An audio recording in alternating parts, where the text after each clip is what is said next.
భారతదేశం నుండి మనమంతా ఈ దేశానికి పొట్టచేత పట్టుకుని వచ్చిన వాళ్ళం. దీనికి కారణం పేదరికం. ఇక్కడికి వచ్చిన మనం ఎవరూ కూడా ధనవంతులము కాము. ఒకవేళ ధనవంతులు ఎవరైనా ఉన్నారేమో నాకైతే తెలీదు. నేను ఇక్కడికి రావడానికి గల ఉద్దేశం, నేను బ్రతకడానికి తగినంతటి పరిస్థితులు నాకు ఇండియాలో లేకపోవటమే. పేదరికంలో బ్రతకటం అనేది చాలా బాధాకరమైనటువంటి విషయం. కాబట్టి ప్రతి ఒక్కరూ పేదరికం నుండి బయటపడడానికి ప్రయత్నిస్తూ ఉంటారు. ఎంత ప్రయత్నించినప్పటికీ కూడా బేదలుగానే ఉంటున్నారు, ధనవంతులు పెరిగిపోతూనే ఉంటున్నారు. ప్రపంచంలోని అన్ని దేశాలలో ఈ పేద ధనిక అనే తారతమ్యాలు మనకు కనపడుతూ ఉంటాయి. అమెరికాలోను, ఇక్కడ కువైట్లో కూడా. దేశాలలో పేద దేశంలో ఉన్నవి, కంపెనీలలో కూడా, అనగా చిన్న కంపెనీ, ఇది చిన్నదిగా ఎందుకుంది, అది పెద్ద కంపెనీ, మల్టీనేషనల్ కంపెనీ. అది అంత పెద్దదిగా ఎందుకున్నది అంటే, మూలధనం ఎక్కువ ఉన్నవాడు, పెట్టుబడి ఎక్కువ పెట్టినవాడు పెద్ద కంపెనీని స్థాపించగలిగాడు. అంతగా ధనం లేనివాడు చిన్న కంపెనీని పెట్టాడు. అందుకే ఏదో చిన్న కంపెనీలో పనిచేస్తున్నామండి అంటూ ఉంటారు చాలా మంది. అంటే చిన్న కంపెనీలు కూడా ఉన్నవా?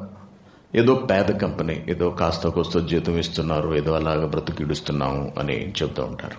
దేశాల్లో కనపడుతున్నది, కంపెనీల్లో కనపడుతుంది. ఇకపోతే మనుషులలో ఎలాగూ ఈ వ్యత్యాసాలు అనేవి ఉన్నవి మనకు తెలుసు. చివరికి దైవ సంఘాలలో కూడా ధనిక సంఘము, పేద సంఘము అనే వ్యత్యాసాలు మనకు చాలా స్పష్టంగా కనపడుతూ ఉంటాయి. రోడ్డు పక్కన ఉన్నటువంటి ఒక చిన్న స్థలంలో ఒక చిన్న పూరి గుడిసె వేసుకుని ఒక భక్తుడు దైవ కార్యక్రమాలను నిర్వర్తిస్తూ ఉంటాడు. మరికొంతమంది ప్రపంచంలోని అత్యంత విలాసమైనటువంటి భవనాలను నిర్మించి సెంట్రల్ ఎయిర్ కండిషనింగ్తో వాక్యాన్ని ప్రకటిస్తూ ఉంటారు. అక్కడికి వేల సంఖ్యలో మనుషులు వెళుతూ ఉంటారు. రోడ్డు పక్కన పూరి గుడిసెలో ఉన్న అతని దగ్గరికి 10-15 మంది మించి వెళ్లరు. ఆ ధనవంతుడైనటువంటి వ్యక్తి సంఘానికి, ఆ సంఘానికి వచ్చే కానుకలు ఎక్కువ, ఆదాయం ఎక్కువ. అయితే పేదవాడికి వచ్చే ఆదాయం తక్కువ. అనగా ఇదంతా ఎందుకు చెబుతున్నానంటే, చివరికి సంఘములలో కూడా ఈ ధనిక పేద అనే తారతమ్యాలు, వ్యత్యాసాలు మనకు కనిపిస్తున్నవి. కటిక దరిద్రంలో ఉన్నటువంటి దేశాలు మనకు తెలుసు. ఇథియోపియా కానివ్వండి, సోమాలియా కానివ్వండి, ఇంకా చాలా దేశాల్లో తినడానికి తిండి లేని పరిస్థితులు మనకు కనపడుతూ ఉంటాయి. సరైన పోషకాహారం లేక, పౌష్టికాహారం లేక ఎందరో చంటి బిడ్డలు ప్రాణాలు పోగొట్టుకుంటున్నారు అని లెక్కలు తెలియజేస్తున్నాయి. మన దేశంలో కూడా ఆకలి చావులున్నాయి. ఆకలి చావు ఎంత బాధాకరమైనదో ఆలోచించండి. ఒక వ్యక్తిని ఒక గదిలో బంధించి ఉంచి తిండి పెట్టకుండా చంపడం కాదు, తినడానికి తిండి లేక, బ్రతకలేక చచ్చిపోవటం. అది ఎంతటి దుస్థితి! ప్రపంచవ్యాప్తంగా ఇంతమంది మనుషులుండగా, ఇన్ని కోట్ల డాలర్లు బడ్జెట్లు కలిగినటువంటి, $1,000,000 బడ్జెట్లు కలిగినటువంటి దేశాలు ప్రపంచంలో ఉండగా, అత్యంత విలాసవంతమైనటువంటి జీవితాన్ని భూమి మీద ఉన్న కొందరు అనుభవిస్తుండగా, కొందరు తిండి లేక చచ్చిపోతున్నారు అంటే అసలు ఆ స్థితిని ఊహించుకోవడమే చాలా బాధాకరము.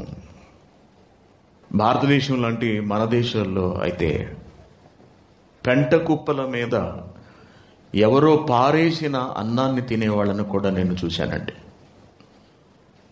పెంట కుప్పలు ఉంటాయి కదండి, గోళాల్లో ఉంటాయి మన ఇంటి దగ్గర. వాటిలో మిగిలిన వాటిని అంతటినీ పడేసేస్తే వాటిలోవి తీసుకుని తింటున్న వాళ్ళని చూసాం. అటువంటి భయంకరమైన స్థితి ఈ కువైట్లో కూడా మొన్న కరోనాలో రావడం జరిగిందని చెప్పి పేపర్లో వేశారు. అంటే మనిషి జీవితం, కొందరి జీవితం, అందరి జీవితము కాదు, కొందరి బ్రతుకు చాలా భయంకరంగా ఉంటుంది. చాలా అవమానకరంగా, చాలా బాధాకరంగా, మనసును మెలిపెట్టేటట్టుగా కనపడుతూ ఉంటుంది. మరెందుకు ఈ స్థితి? ఇది ప్రశ్న. ఎందుకు ఇలా ఉన్నది? దేవుడు దీన్ని చూడడం లేదా? మనుషుల బాధలు దేవునికి పట్టవా? ఒకరు ధనికులుగా ఉంటున్నారు, మరొకరు కటిక బీదవారిగా బ్రతుకుతున్నారు. పేదరికము, దానిని మించిన కింద స్థితి, దానికన్నా నీచమైన స్థితి దరిద్రపు స్థితి అని మనకు తెలుసు. దరిద్రులు అనగా అసలేమీ లేనివారు, అంటే కట్టుకోవడానికి సరైన బట్టలు, సరైన కాదు అసలు బట్టలు లేని వాళ్ళు, తినడానికి కనీసపు ఆహారం లేని వాళ్ళు దరిద్రులు అంటారు వీళ్ళని. మరి ఈ స్థితికి ఏమిటి కారణం? కారణం ఏమిటి? ఎవరు దీనికి బాధ్యులు? ఈ స్థితికి కారణం ఎవరు? దేవుడు ఏం చెప్తున్నాడు దీని గురించి? ఎందుకంటే బేదలైన వాళ్ళు, దరిద్రులైన వాళ్ళు తమ స్థితిని చూసుకుని కనీసం తినడానికి తిండి కూడా లేనంతటి తమ దయనీయ పరిస్థితిని ఆలోచించుకుని తమకన్నా మిగిలిన వాళ్ళు ఎంతో గొప్పగా బ్రతకడాన్ని చూసి దేవుడు మమ్మల్ని శపించాడు అనే ఒక మాటను మాట్లాడుతూ దేవుని నిందిస్తున్నారు. దేవుడు మా జీవితాలను ఇలా చేసేశాడు అంటూ దేవుడి మీదకు దీనినంతటినీ కూడా నెట్టివేస్తున్నారు. దేవుని పిల్లారా, మానవులలో అనేకులు, అధిక శాతం మంది ఇటువంటి దారుణమైన బ్రతుకును బ్రతకడానికి కారణం దేవుడేనా? దేవుడే మానవులను ఇలా పుట్టిస్తున్నాడా? ఈ మాట సమంజసమేనా? మనం దేవుని మీదకు నేరాన్ని నెట్టేయడం ఎంతవరకు సరి అయినది? దీనికి ఆయన చెబుతున్నటువంటి జవాబేమిటి? పేదరికము శాపమా? మనలో చాలా మంది పేదవాళ్ళు, నేను పేదవాడినే. ఈ పేదరికాన్ని కలిగి ఉండటం ఇక్కడ ఉన్నటువంటి ధనవంతులతో నేను పోల్చి చూసుకున్నప్పుడు అది నాకు శాపమా? నేను శపించబడిన వాడినా? బీదలందరూ శాపగ్రస్తులా? పేదరికము దేవుని శాపమా?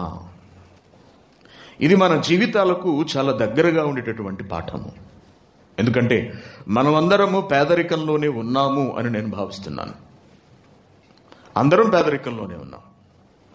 కాదంటే మనకున్న పేదరికాన్ని వదులుకునే ప్రయత్నం మనం ఎప్పటి నుంచో చేస్తున్నాము, కానీ అది సాగట్లేదు. దేవుని పిల్లలారా, దీనికి దేవుడు ఏం జవాబు చెబుతున్నాడని చూస్తే ఒక మంచి మాట, చాలా ఆశ్చర్యం కలిగించే మాట మనకు బైబిల్ గ్రంథంలో దర్శనమిస్తుంది. లూకా సువార్త 6వ అధ్యాయము 20వ వచనం. అంతటా ఆయన తన శిష్యుల తట్టు పారజూచి ఇట్లనను, బీదలైన మీరు ధన్యులు, దేవుని రాజ్యము మీది అంటున్నాడు. బీదలైన వాళ్ళు ధన్యులు, దేవుని రాజ్యము మీది. బీదలు ధన్యులు అంటున్నాడు. బీదలు ధన్యులు, బీదలు ధన్యులు. మరి బీదలు ధన్యులైతే డబ్బున్న వాళ్ళు ధన్యులు కారా? ధనవంతులు ధన్యులు అని ఇక్కడ అనలేదండి. బీదలు ధన్యులు అన్నాడు. అదేమిటి? బీదలు ధన్యులు ఎలా అవుతారు? వాస్తవానికి బీదవాడు గాని దరిద్రుడు గాని అందరికీ అసహ్యుడు అనే సంగతి మనందరికీ తెలుసు. తన బంధువులందరిలోకి దరిద్రుడు అసహ్యుడు అంటున్నాడు. మరెందుకు అందరూ అసహ్యించుకుంటున్నారు? బీదలు ధన్యులు అని దేవుడు చెబుతుంటే దరిద్రులు ధన్యులు అని, లేదా బీదలు ధన్యులు అని చెప్పడానికి గల కారణం ఏమిటి? దీన్ని మనం ఆలోచించాలి. ఎందుకంటే మన ఆలోచన వేరు, దేవుని ఆలోచన వేరు. మన ఆలోచనలు ఎప్పుడూ కూడా మనం కూడా గొప్పగా ఉండాలి, గొప్పగా బ్రతకాలి. కానీ మనలను బీదవారిగా పుట్టించడంలో, మనకు ఈ స్థాయిని ఇవ్వడంలో దేవుని వెనుకున్నటువంటి లేదా దేవునికి ఉన్నటువంటి ఉద్దేశములు ఏమిటి? అది కూడా మనం పరిశీలన చేయాలి. లోకాన్ని అధ్యయనం చేసినటువంటి, దాని సారాన్ని గ్రహించినటువంటి సొలొమోను గారు తన అభిప్రాయాన్ని ఎలా వ్యక్తం చేస్తున్నాడో చూడండి. లేక సామెతల గ్రంథంలో ఒక భక్తుడు రాసినటువంటి విషయం. సామెతల గ్రంథము 22వ అధ్యాయము 2వ వచనం. ఐశ్వర్యవంతులను దరిద్రులను కలిసి ఉందురు, వారిని అందరినీ కలుగ చేసిన వాడు యెహోవాయే అంటున్నాడు. ధనవంతులుగా కొందరు ఉండడానికి, ఐశ్వర్యవంతులుగా ఉండడానికి, కొందరు దరిద్రులుగా బ్రతకడానికి లేదా బీదలుగా బ్రతకడానికి, సమాజంలో వీళ్ళు కలిసే జీవించడానికి కారణం ఏమిటన్నది ఆయన మాట్లాడుతూ వారిని కలిగించిన వాడును నేనే అంటున్నాడు. చూడండి, ఈ వచనం కేవలం ఇశ్రాయేలు సమాజానికి మాత్రమే పరిమితమైనదని మనం తెలుసుకోవాలి.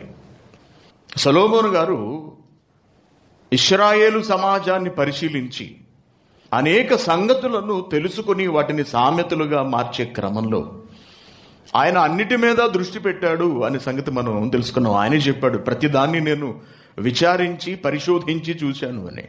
అలా చూసినప్పుడు వీడు పేదవాడిగా ఉండడానికి కారణం ఏమిటి, వీడు ధనవంతుడిగా ఉండడానికి, లేక నేను ధనవంతుడిగా ఉండడానికి కారణం ఏమిటని ఆలోచిస్తే ఇది దేవుడు ప్రసాదించినదే అని ఆయన తన అనుభవ సారాన్ని లిఖించడం జరిగింది. Very good. ఇప్పుడు పేదవారిగా జీవించడం కడు బీదవాళ్ళుగా ఉండటము, అది మనకి మంచిది కాదు అని మనం అనుకుంటుంటాం.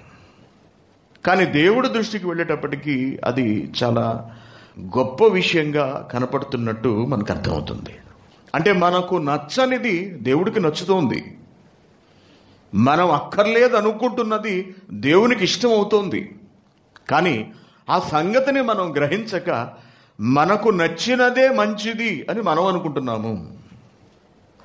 బిడ్డలకు ఏం కావాలో తల్లిదండ్రులకు బాగా తెలుసు. పిల్లల కన్నా తమ పిల్లలకు ఏం చేస్తే వాళ్ళ జీవితం బాగుంటుంది అన్నది తల్లిదండ్రులే ఆలోచిస్తారు. ఎందుకంటే వారి సాధక బాధకాలు వాళ్లకు తెలుసు, వాళ్ళు పెంచవలసిన బాధ్యత కలిగిన వారు కాబట్టి. దేవుడు కూడా మానవులందరినీ ధనవంతులుగా చూడాలనుకుంటున్నాడా లేక పేదవాళ్ళుగా చూడాలనుకుంటున్నాడా అన్నది దేవుడికే ఎక్కువగా తెలుస్తుందండి. కొన్ని ఆశ్చర్యకరమైనటువంటి సంగతులు మనకు బైబిల్ నుండి బయటపడుతూ ఉంటాయి. ఈ పేదరికం గురించి, దరిద్రాన్ని గురించి మనం ఆలోచించినప్పుడు, దారిద్ర్యము మనుషుల ప్రవర్తనల వలన అధిక శాతం చేకూరుతుంది అని మనం తెలుసుకోవాలి. వచ్చి పడుతుంది అని. పని చేయడానికి ఇష్టం లేనివాడు, సోమరిపోతూ, తిండిపోతూ, త్రాగుబోతూ, ఇటువంటి వాళ్ళు దరిద్రానికి కారకులవుతారు. సోమరితనాన్ని, పేదరికానికి వాళ్ళు చిరునామాగా ఉంటారు. అటువంటి వాళ్లకు వాళ్ళ జీవితమే వాళ్ళకు ఒక శాపం అని చెప్పుకోవచ్చు, లేదా వారి ప్రవర్తనే వారికి ఒక శాపంగా పరిణమిస్తూ ఉంటుంది. పక్క పేజీ చూడండి. సామెతల గ్రంథము 23వ అధ్యాయము 21వ వచనము. త్రాగుబోతులును తిండిపోతులును దరిద్రులు అవుతారు అంటున్నాడు. త్రాగుబోతులు, తాగేసి పడిపోవడం. వీడు పనికి వెళ్ళడా, పని చేసుకోవా, పని చేయడు, మరి ఏం చేస్తుంటాడు? తాగి సోమరిపోతులో తిరుగుతుంటాడు.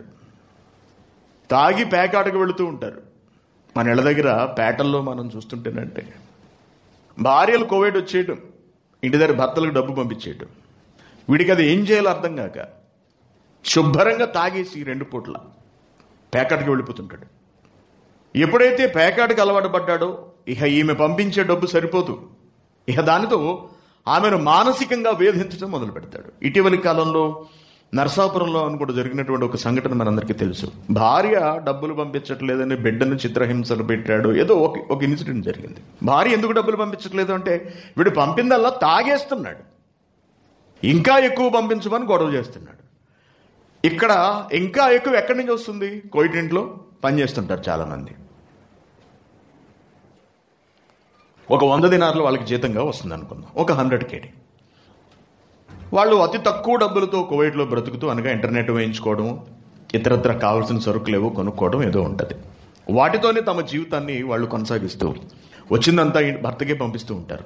వాళ్ళు దాన్ని తగలేసేస్తే మళ్ళీ ఎక్కువ తీసుకురమ్మంటే వీళ్ళు ఎక్కడి నుంచి తీసుకొచ్చి ఇవ్వగలరు? ఇవ్వలేరు. కాబట్టి త్రాగుబోతులు, తిండిబోతులు అన్నాడు చూడండి. తిండిబోతులు అంటే తిండి తినకూడదని కాదు, పని చేయకుండా తిండి తినేసి పడుకునేవాడు అని అర్థం. ఏమాత్రం పని చేయకుండా శుభ్రంగా తినేసి ఇంట్లో పడుకునేవాడు. ఇంకా ఎవరున్నారట ఈ లిస్టులో? త్రాగుబోతులు, తిండిపోతులను దరిద్రులు అవుతారు. నిద్రమత్తు. కాసేపు పడుకుందాం. కొంతమంది ఉంటారు, ఉదయం మనకు కువైట్లో 7:30కి డ్యూటీలో ఉండాలి. ఎంత కష్టం అండి, చాలా కష్టం. మరి అటువంటిది లేవలేక బద్ధకంతో పడుకుంటే యజమానుడు ఏం చేస్తాడు? ఉద్యోగం నుంచి పీకేస్తాడు. సమయానికి వెళ్ళకపోతే 1 రోజు చూస్తారు, 2 రోజు చూస్తారు, 3వ రోజు తీసేస్తాడు అంతే. కువైటోడు పొద్దునే లేకపోతే ఊరుకుంటాడా అండి? కాఫీకి కప్పు పట్టుకుని వస్తాడా? 9 అయింది నాన్న లేవరాదు ఇక అని కాఫీ కప్పు పట్టుకుని వస్తాడండి? ముఖం మీద దెమరించేస్తాడంతే కాఫీ పట్టుకొచ్చి. ఇది నీ ఇల్లు అనుకుంటాం, అది ఊహింది అంటాడు. ఇది ఇండియా కాదు, ఇది నా ఇల్లు, సమయానికి లేచి పని చేయాలి అంటాడు. కాబట్టి నిద్రపోతులు, ఏ పని చేయకుండా పడుకుని ఉండేవాళ్ళు దరిద్రులై దరిద్రాన్ని వెతుక్కుంటూ, పేదరికాన్ని తెచ్చి నెత్తి మీద పెట్టుకుంటూ, చింపి గుడ్డలు అనగా సరైన బట్టలు వేసుకునే పరిస్థితి కూడా వాళ్ళకు ఉండదు అంటున్నాడు. అంటే అనేకులు దరిద్రతలో ఉండడానికి గల కారణం ఏమిటంటే కష్టపడి పని చేయగలిగే మనస్తత్వం వారికి లేకపోవడము. చాలామంది భారతదేశం నుండి కువైట్ వచ్చి ఇక్కడ ఇళ్లలో పనిచేసుకుంటున్నటువంటి ఆడవాళ్ళు దేవుని భయంతో సంఘానికి వస్తూ అనేక మంది నాతో మాట్లాడినప్పుడు వాళ్ళు చెప్పిన మాట ఏమిటంటే, మా ఆయన ఇంటి దగ్గర ఏ పని చేయడండి, ఏం చేయడండి, అందుకే మేము ఇక్కడికి రావాల్సి వచ్చింది బిడ్డలను విడిచిపెట్టి. ఎంత బాధాకరం అండి. పురుషుడుగా అసలు నువ్వు ఎందుకున్నట్టు? పురుషుని బాధ్యతలు ఏమిటి? పురుషుడు ఏం చెయ్యాలి? కుటుంబాన్ని పోషించాలి, కష్టపడి పని చేయాలి. నీ ఆరోగ్యం సరిలేదా? ఓకే, దానికి ఎవరు ఏమనరు. కష్టపడి పని చేయగలిగే అవకాశం నీకు లేదా? ఓకే, దానికి ఎవరు ఏం చేయలేరు. చదువుకున్న వ్యక్తి కాయ కష్టం చేయలేడు అనుకుందాం, పోనీ ఓకే, దాన్ని ఎవరు కాదనలేని విషయం. కానీ అన్ని అవయవాలు సక్రమంగా ఉండి ఏమాత్రం కష్టపడకుండా ఇంట్లో సోమరిపోతు వల్లే నిద్రపోతున్నవాడు, వాడు మగాడు అనిపించుకోవడానికి యోగ్యుడు కాడు. మొట్టమొదట మగతనం అంటే పిల్లల్ని కనడం మాత్రమే కాదు, సంసారాన్ని, తన కుటుంబాన్ని తాను పోషించుకోవడం, అవసరమైతే తాను పస్తులుండైనా సరే. ఒక తల్లి తన బిడ్డలకు ఆహారం పెట్టడానికి అవసరమైతే తాను పస్తుంటుంది. అది తల్లితనము. అమ్మ అనే పదానికి ఆమె ఉదాహరణ, నిదర్శనము. అలాగే మగాడు లేకపోతే ఇంటి యజమానుడు, పురుషుడు అనే పదానికి నిదర్శనం ఏమిటంటే కష్టపడి పనిచేసి తన కుటుంబాన్ని పెంచవలసిన వాడు, పోషించవలసిన వాడు. మరి వాడు పోషించకుండా ఇంట్లో సోమరిపోతులా కూర్చుంటే బిడ్డలకు కట్టుకోవడానికి సరైన బట్టలు ఉండవు, భార్యకు కట్టుకోవడానికి సరైన బట్టలు ఇవ్వలేడు, వారిని కాపాడలేడు, వారిని సాకలేడు. అటువంటప్పుడు భార్యే రంగంలోకి దిగి మగవాడి వలె పని చేయడానికి సిద్ధపడుతూ ఉంటుంది, అడుగు బయటకు వేస్తూ ఉంటుంది. అలా ఎంతో మందిని మనం చూస్తున్నాం. సోమరిపోతూ వెధవలు వీళ్ళు. మగాళ్ళు అనిపించుకోవడానికి అర్హత కలిగిన వాళ్ళు కాదు ఇటువంటి వాళ్ళు. అంటే ఒంట్లో సత్తా ఉండి నీకు శక్తి ఉండి కూడా పని చేయకపోవడం.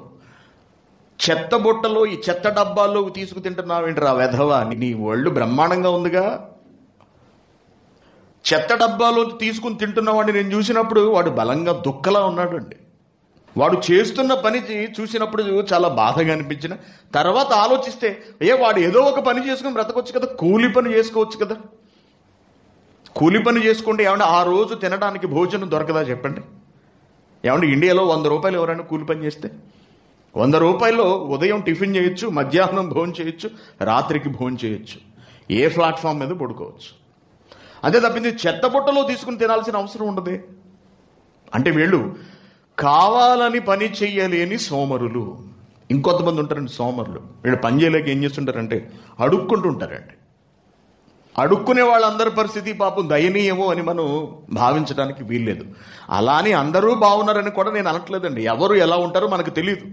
అయితే అడుక్కున్న వాళ్ళు చచ్చిపోయిన తర్వాత వాళ్ళ వెనక ఉన్నటవన్నీ బయటకు తీసేటప్పటికి లక్షలాది రూపాయలు బయటపడుతున్నాయి. ఆశ్చర్యపోతున్నారు అందరూ కూడా. భిక్షాటన చేసే వాళ్ళకి ఏదన్నా ఉపాధి చూపించాలనే ఉద్దేశంతో వాళ్ళకి చిన్న చిన్న పనులు చూపించి వాళ్ళకి సెపరేట్గా ఇళ్ళు ఇచ్చినా కూడా వాళ్ళు ఆ వృత్తిని వదలక హ్యాపీగా యాచన వృత్తిలో కొనసాగుతున్నారంటే దాని అర్థం ఏంటంటే దానిలో ఇన్కమ్ బాగుంది. కువైట్లో కూడా చాలా మంది అడుక్కుంటూ ఉంటారండి, చిన్న చిన్న పిల్లల్ని తీసుకుని. మీరు చూశారు లేదు, కువైట్లో ఆడవాళ్ళు అడుక్కుంటూ ఉంటారు. వాళ్ళు 100 ఫిల్స్ ఇస్తే తీసుకోరండి. అడుక్కోవడంలో కూడా మళ్ళీ డిమాండ్, నాకు ఇంత కావాలి అని. 100 ఫిల్స్ ఇస్తే తీసుకోరు, 50 ఫిల్స్ ఇస్తే తీసుకోరు. మినిమం రూబా అన్న ఇవ్వాలి. ఎందుకు ఇవ్వాలి నీకు మినిమం రూబా ఎందుకు ఇవ్వాలండి? పిల్లలు చూపించి అడుక్కుంటూ ఉంటారు. వీళ్ళు హ్యాపీగా విలాసవంతమైన అపార్ట్మెంట్లో బ్రతుకుతుంటారు తెలుసా అండి. ఉదయం 10 బయటకు వచ్చేస్తారు, సాయంత్రం 5కి వెళ్తారు. వీళ్ళకి ఒక అద్దమ్మా ఉంటుంది, మళ్ళీ ఆయనకి వేసి పెడతాకి. అద్దమ్మాకి నెలకు ఒక జీతం ఇస్తారు, నెలకు 150-200 జీతం, మళ్ళీ చాలా ఎక్కువ జీతం. ఎక్కడి నుంచి వచ్చింది డబ్బు? రోడ్లా ఉంటుంది, తిరిగి అడుక్కుని తెచ్చుకుంటారు. అంటే పేదవాళ్ళ కాదు, అదే వయసున్న వాళ్ళు కష్టపడి పని చేసుకుని డబ్బు సంపాదించుకుని దానితో తింటున్న వాళ్ళని మనం చూస్తున్నాం. కొందరు ఎందుకు ఇలా ఉంటున్నారు? సోమరులు. ఏదో ఒక పని చేయడానికి ఇష్టపడరు. 1-2 గంటలు తిరిగితే ఎంతో కొంత డబ్బు వస్తుంది, దాంతో హ్యాపీగా బ్రతికేయచ్చు. ఇటువంటి వారి గురించి మాట్లాడుతూ ఏమంటున్నాడంటే దరిద్రమునకు కారణమవుతుంది ఇటువంటి వారి ప్రవర్తన అంటున్నాడు. సామెతల గ్రంథము 10వ అధ్యాయం 4వ వచనం. బద్ధకముగా పని చేయువాడు దరిద్రుడవుతాడు అంటున్నాడు. బద్ధకముగా పని చేయువాడు దరిద్రుడగును. ఏమండి, శ్రద్ధ గలవాడు ఐశ్వర్యవంతుడవుతాడు అంటున్నాడు. బాగా ఆలోచించండి. ఇక్కడ ఈయన చెబుతున్న మాటలన్నీ ఏమిటంటే, ప్రపంచాన్ని పరిశీలించి ఎవడు ఎలా ఐశ్వర్యవంతుడయ్యాడు, ఒకడు పుట్టుకతోనే ఐశ్వర్యవంతుడిగా ఎలా ఉన్నాడు, ఒకని స్థితి ఎలా ఉంది, మరొకని స్థితి ఎలా ఉన్నది అని పరీక్షించి తన అభిప్రాయాలను తెలియజేస్తున్నారు సొలొమోన్ గారు. ఇక్కడ నిజమే, శ్రద్ధగా పనిచేసేవాడు ఐశ్వర్యవంతుడవుతాడు. ఇది 100% కరెక్ట్. ఎందుకంటే భారతదేశంలో ఎంతో మంది ధనవంతులను చూస్తున్నాం. ఒక ధీరుభాయ్ అంబానీ లాంటి వాళ్ళు కానీ, వారి సంతానం కానీ, లేకపోతే టాటాలు వంటి వాళ్ళు కానీ, లేకపోతే వారి ప్రారంభాన్ని మనం చూసినప్పుడు కానీ, లేకపోతే బిల్ గేట్స్ కానీ, అమెజాన్ వ్యవస్థాపకుడు కానీ, వీళ్ళందరూ కూడా ఒకనాడు పేదరికం నుంచి వచ్చిన వాళ్లే.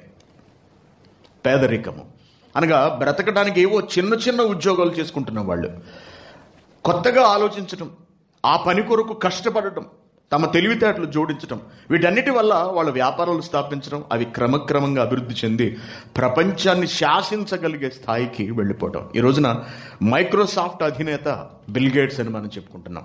ప్రపంచ ధనవంతులలో మొదటి స్థానంలో అత్యధిక సంవత్సరాలు కొనసాగిన వ్యక్తి అండి. ఇప్పటికి కూడా అతడు చాలా ధనవంతుడు. అతడి ఆస్తి ఎంత ఉన్నదో లెక్క కట్టడం చాలా కష్టము. ఎందుకు అతడికి అంత ఆస్తి వచ్చిందంటే, ఈ కంప్యూటర్స్ ఈ రోజు నడుస్తున్నాయి కదండి. ఈ కంప్యూటర్ పని చేయాలి అంటే దానికి ఒక సాఫ్ట్వేర్ అవసరం. ఆ సాఫ్ట్వేర్ను రూపొందించింది బిల్ గేట్స్, అతని స్నేహితులు. వాళ్ళిద్దరూ జాయింట్గా కలిపి ఆ సంస్థను ప్రారంభించి దాన్ని అంచెలంచెలుగా పెంచుకుంటూ వెళ్లారు. ఈ రోజున వాళ్ళు ప్రారంభించినట్టు లేదా వాళ్ళు తయారు చేసిన ఆ సాఫ్ట్వేర్ లేనిదే ఈ ల్యాప్టాప్లు కానీ కంప్యూటర్లు కానీ ఏమీ పనిచేయవు. మొత్తం వాళ్ళ చేతుల్లో పెట్టేసుకున్నారు. కోటీశ్వరులు అయిపోయారు, ఐశ్వర్యవంతులు అయిపోయారు. దాని వెనుక వారి కష్టం ఉంది, వారి మేధస్సు ఉంది, వారి తెలివితేటలున్నాయి, ఎన్నో నిద్రలేని రాత్రులున్నాయి, ఎంతో శ్రమ ఉంది. అంటే కష్టపడి పనిచేసిన వాడు తినడానికి తిండి లేకుండా హ్యాపీగా బ్రతకగలడు అనే విషయం మనకి ఇక్కడ అర్థమవుతున్నది. కాబట్టి బద్ధకముగా పనిచేయవాడు దరిద్రుడవును అంటున్నాడు 6వ అధ్యాయము, సామెతల గ్రంథము 6వ అధ్యాయము 6వ వచనం. ఓసి సోమరి, ఎక్కడున్నావురా నాయన సోమరి, తినేసి మధ్యాహ్నం ఇంట్లో పడుకుంటున్నాడు అనుకోండి. వయసుకొచ్చిన కొడుకు తిని మధ్యాహ్నించి పడుకుంటే తండ్రికి ఎలా ఉంటుంది తెలుసా అండి? వయసు వచ్చిన కొడుకు, వాడు చదువుకున్నవాడు కావచ్చు, చదువు లేనివాడు కావచ్చు, ఎవడన్నా కావచ్చు, రే కాలితో ఒక్క తన్నుతని లేవరా, లేచి రోడ్డు మీదకి వెళ్ళి అంటాడు. ఎందుకు వెళ్ళమంటాడు రోడ్డు మీదకి? రోడ్డు మీదకి వెళితే పని చేసుకుంటున్న మనుషులు మనకు కనపడుతూ ఉంటారు. 10 మందితో కలవాలి, 10 మందితో తిరగాలి. తిరిగితే నీకు లోకం అంటే ఏమిటో అర్థమవుతుంది. నువ్వు కూడా పని చేయాలి, పని చేసి నువ్వు బ్రతకడానికి, నీ పొట్ట నువ్వు పోషించుకోవడానికి తగినంత సంపాదించుకోవాలి, నీ ఆహారం నువ్వు సంపాదించుకోవాలి అనే సంగతి అర్థమవుతుంది. అందుకే ఏమంటారండి, మగాడు తిరక్క చెడ్డాడు అంటారు. మగవాడు తిరగాలి బయట, అంటే లోకాన్ని పరిశీలించడానికి తిరగాలి, తాగడానికి తిరగటం, చెడు వ్యసనాల కొరకు తిరగటం, దాని గురించి కాదండి మాట్లాడుతుండే, అపార్థం చేసుకోకండి, ఓకేనా?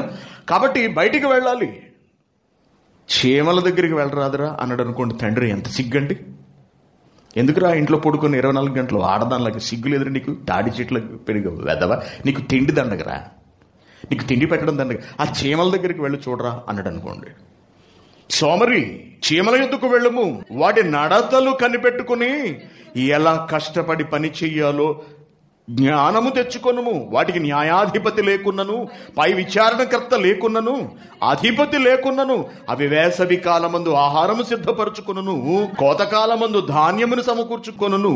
సోమరి, ఎందాక నీవు పండుకొని ఉందువు. కోవిడ్ వచ్చి పడుకునే వాళ్ళు ఉంటారండి.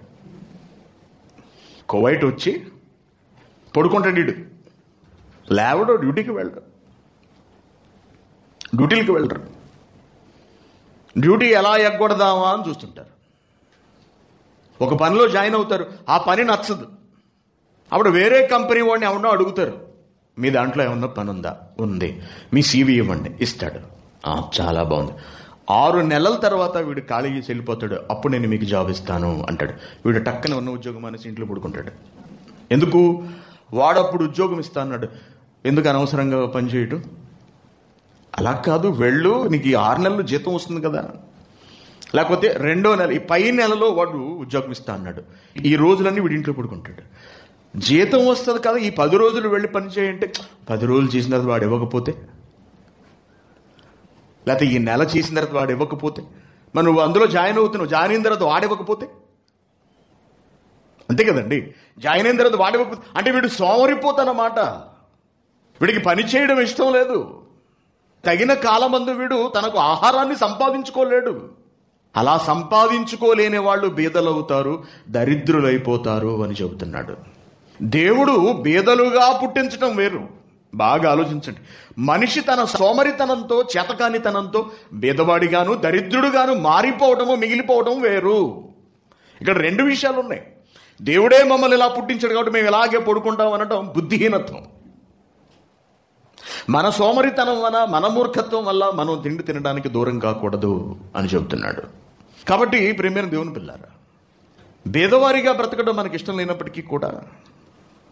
లేనప్పటికీ కూడా బీదవారిగా మనం ఉన్నప్పుడు దాని నుండి బయటకు రావటానికి మనం నిరంతరము ప్రయత్నిస్తూనే ఉండాలి. అనగా మనం ఐశ్వర్యవంతులం కావడానికి ప్రయత్నించకూడదు. దీనికి దానికి చాలా వ్యత్యాసం ఉందండి. చాలామంది ఈ తేడాను తెలుసుకోరు. నీకు ఆహారం తినడానికి, నువ్వు కట్టుకోవడానికి బట్ట ఉంటే సరిపోతుంది. ఐశ్వర్యవంతులము కావాలి అని కనుక మనం ఆలోచించి దాని కొరకు ప్రయాస పడితే నోటికాడ ఉన్నటువంటి కూడు కూడా పోతుంది. అదంత ప్రమాదకరమైనది. పేదరికం శాపం కాదండి. పేదలుగా బ్రతకడం చాలా గొప్ప సంగతి. బీదలు ధన్యులు అని యేసుక్రీస్తు గారు అసలు ఆ మాట ఎందుకు పలికాడు ఆయన? బీదరికంలో ఉన్న ధన్యత ఏమిటి చెప్పండి? బీదరికంలో ఉన్న ధన్యత ఏమిటి? ధనవంతుడు కదా ఈ లోకంలో ధన్యుడు. ఒకరిని కలుసుకోవాలి. మన దేశంలో ఉన్న ఈ దేశపు రాజుగారిని కలుసుకోవడం మనకు అవుతుందండి? మన వల్ల అయ్యే పనేనా? అసలు అది జరుగుతుందా? పోలీస్ స్టేషన్కి వెళితే కోవైటోడే మాట వెండు. ఏదైనా ఒక ఆఫీస్కి వెళితే అక్కడ ఏదైనా అడిగితే వాళ్ళు అలా చూస్తుంటారు దెయ్యాలాగా. రా అంటాడు, అంతే, ఒకటే మాట, అయిపోయింది, వచ్చేస్తాం, అంతే, సంతోషం. అంత భయంకరమైన డబ్బు అహంకారంతో ఉన్నటువంటి ఈ దేశంలో దేశపు రాజు గారిని కలుసుకోవడం అనేది అసలు సాధ్యమయ్యేదేనా? అసంభవం. అది జరగని పని. అది అయితే మరి ఎందుకు దేవుడు ధన్యులు అని పలుకుతున్నాడు? అందరూ ఆ స్థితికి వెళ్ళాలి అనుకునేవారే కదా. అందరూ ధనవంతులుగా కావాలి అనుకునేవారే కదా. దేవుని పిల్లారా, పేదవారిగా బ్రతకటం వేరు, దరిద్రులముగా మారిపోవటం వేరు. పేదవారిగా బ్రతకటం వేరు, పేదవాడి ఆలోచనలు వేరు, పేదవాడి తలంపులు వేరు. పేదవాడైన వాడు, బాగా గమనించండి, పేదవాడైన వాడు ప్రతి విషయంలోనూ తగ్గి బ్రతుకుతూ జీవిస్తూ ఉంటాడు. ప్రతి విషయంలో కూడా లోబడే జీవితాన్ని గడుపుతాడు. ఎందుకంటే వాడికి అక్కడ పొట్ట పోషించుకోవడమే ప్రధానం. వాడి జీవనం గడవడమే ప్రధానం. తనకు లేనిది కావాలి అని అనుకొనని పేదవాడు చాలా గొప్పవాడు అండి. తనకు లేనిది కావాలనుకునేవాడు వాడు దరిద్రుడవుతాడు. తనకు లేదా, తనకు అవసరం లేదు, తనకున్నదే సంతోషము అనుకోవాలి. తనకున్న దానిలో తృప్తి కలిగి దేవునికి కృతజ్ఞతలు చెల్లిస్తూ బ్రతకాలి. అది ఎంతో గొప్ప స్థితి. కాబట్టే సాక్షాత్తు యేసుక్రీస్తు గారు పేదవాడిగా పుట్టాడు, బీదవాడిగా పుట్టాడు, ధనవంతుడిగా పుట్టలేదండి. అంటే బీదలమైన మనము ప్రతి విషయానికి సిగ్గుపడుతూ ఉంటాం. ఒక ధనవంతుల్ని కలుసుకోవాలంటే సిగ్గు, ఒక రాజుగారిని కలుసుకోవాలంటే మన తరం కాదు అసలు. అదే ధనవంతుడు వచ్చాడు అనుకోండి, నేరుగా రాజుగారిని కలుసుకోవాలి. అతనికి ఆ యాక్సెస్ ఉంటుంది, ఆ అనుమతి ఉంటుంది. బిల్గేట్స్ వచ్చాడు ఈ దేశానికి, రాజుగారి దగ్గరికి వెళ్ళి కలుసుకున్నాడు. రాజుగారు శాల్వా కప్పి ఒక మెమెంటో ఇచ్చాడు. మనం వెళితే మనకు శాల్వా కట్టో మెమెంటో ఇస్తారని చేతికి జ్ఞాపకార్థంగా. ఎవరిచ్చారంటే కోయిట్ రాజుగారు ఇచ్చారని చెప్పుకొని అసలు అది ఊహించగలమా మనం? అదే ధనవంతుడు వెళితే యాక్సెస్ ఉంటుంది, ప్రవేశం ఉంటుంది వాళ్లకు. దేవుని పిల్లలారా, కానీ పేదరికంలో పుట్టి తగిన సంతృప్తితో బ్రతుకుతున్నవాడు దేవుడికి నచ్చేవాడు. సంతృప్తి కలిగిన జీవితం దేవునికి ఆనందాన్ని ఇస్తుంది. అందుకే యేసుక్రీస్తు గారు పేదవాడిగా పుట్టాడే తప్పించి, బీదవాడిగా పుట్టాడే తప్పించి ధనవంతుల ఇంట్లో ధనవంతులుగా పుట్టలేదు ఎట్టి పరిస్థితుల్లోనూ కూడా. అంటే ఈ విషయం మనకి ఏం సూచిస్తోంది? ఫిలిప్పీయులకు రాసిన పత్రిక 2వ అధ్యాయం 6వ వచనం చూడండి. ఆయన దేవుని స్వరూపము కలిగిన వాడై ఉండి దేవునితో సమానముగా ఉండుట విడిచిపెట్టకూడని భాగ్యమని ఎంచుకొనలేదు అంటున్నాడు. యేసుక్రీస్తు గారు దేవునితో సమానముగా ఉండి ఆ దేవుడితో సమానంగా ఉండడం విడిచిపెట్టకూడదు అని అనుకోలేదు గాని, మనుష్యుల పోలికగా పుట్టి దాసుని స్వరూపము ధరించుకుని తన్ను తానే రిక్తునిగా చేసుకునెను. రిక్తుడు అంటే ఎవరో తెలుసా అండి? దరిద్రుడు అని అర్థం. దరిద్రుడు. యేసుక్రీస్తు గారు ఒక దరిద్రుని ఇంట్లో ఏ రోజు పని చేసుకుంటే ఆ రోజే పొట్ట గడిచే కుటుంబంలో పుట్టినవాడు. దాన్ని ఆయన చాలా గొప్పగా చెబుతున్నాడు తప్పించి, పేదరికంలో పుట్టాను, ఇది నా శాపము అని ఏనాడు అనుకోలేదు. కానీ మనం పేదవారిగా పుట్టినందుకు చాలాసార్లు కుమిలిపోతూ ఉంటాం, బాధపడిపోతూ ఉంటాం. ఈ పేదరికం నుంచి ఎలా బయటికి రావాలా, ఏం చెయ్యాలా, ఎంత కష్టపడాలని తాపత్రయపడుతూ ఉంటాం. నో, పేదరికంతో మనం బ్రతుకుతున్నాము అంటే దేవుని దృష్టి మన మీద నిలిచి ఉన్నది అని అర్థం. మనం పేదలుగా మనకు కలిగున్న దానితో సంతృప్తి పడుతూ బ్రతకాలి అని దేవుడు కోరుకుంటున్నాడు. మన ఈ జీవన విధానాన్ని దేవుడు ఇష్టపడుతున్నాడని అర్థం. అందుకే యేసుక్రీస్తు గారు దరిద్రుడిగా పుట్టి మనలందరినీ కూడా పేదరికం ఎంత గొప్పదో మనకు చూపించడానికి ఆయన ప్రయత్నించాడు. కొరింథీయులకు రాసిన 2వ పత్రిక 8వ అధ్యాయం 9వ వచనం చూడండి. మీరు మన ప్రభు అయిన యేసుక్రీస్తు వారి కృపను ఎరుగుదురు కదా, ఆయన ధనవంతుడై ఉండి మీరు తన దారిద్ర్యము వలన ధనవంతులు కావాలనని మీ నిమిత్తము దరిద్రుడాయను ఒక దరిద్రుని కుటుంబంలో పుట్టాడు. అనగా ఒక పేద కుటుంబంలో పుట్టాడు. రోజు వారి కూలి చేసుకునే కుటుంబంలో పుట్టాడు. ఎందుకు పుట్టాట? ఆయన పరలోకంలో కూడా ఇదే స్థితిలో ఉన్నవాడా? కాదండి. ఆయన ధనవంతుడై ఉండి అన్నాడు. ఏంటండి, సృష్టిని కలిగించిన వాడండి, ఒక రాజకుమారుడు కాదండి. భూమి మీద ఉన్నటువంటి ఒక ప్రాంతానికి రాజైన వ్యక్తి కొడుకు కాదు, సాక్షాత్తు దేవుని కుమారుడు. చాలా తేడా ఉందండి. ఒక ఎమ్మెల్యే కుమారుడు, ఒక మంత్రి కుమారుడు, ఒక ముఖ్యమంత్రి కుమారుడు, ఒక ప్రధానమంత్రి కుమారుడు, ఒక రాష్ట్రపతి కుమారుడు. లెవెల్స్ లో తేడాలు ఉన్నాయి. ఒక ఎస్ఐ కొడుకుకి ఒక ఎస్పీ కొడుకుకి ఎంత తేడా ఉంటుంది. అలాగే ఒక రాజకుమారుడికి ఒక దేవుని కుమారుడికి అసలు పోల్చలేనంతటి వ్యత్యాసం ఉంటుంది. అటువంటిది మహాధనవంతుడు. ధనము అంటే ఈ విశ్వాన్ని అమ్మితే ఎంత వస్తుందో అది మనకు తెలియదండి. ఒక చిన్న స్థలం కొనుక్కోవడానికే మనకి కళ్ళు బయర్లుగా అమ్ముతున్నాయి ఇప్పుడు. ఎందుకు? వాటి రేట్లు అలా ఉన్నాయి. అటువంటిది అసలు భూమి ఖరీదు ఎంత ఉంటుంది ఈ లెక్కన వాటికి విలువ కడితే?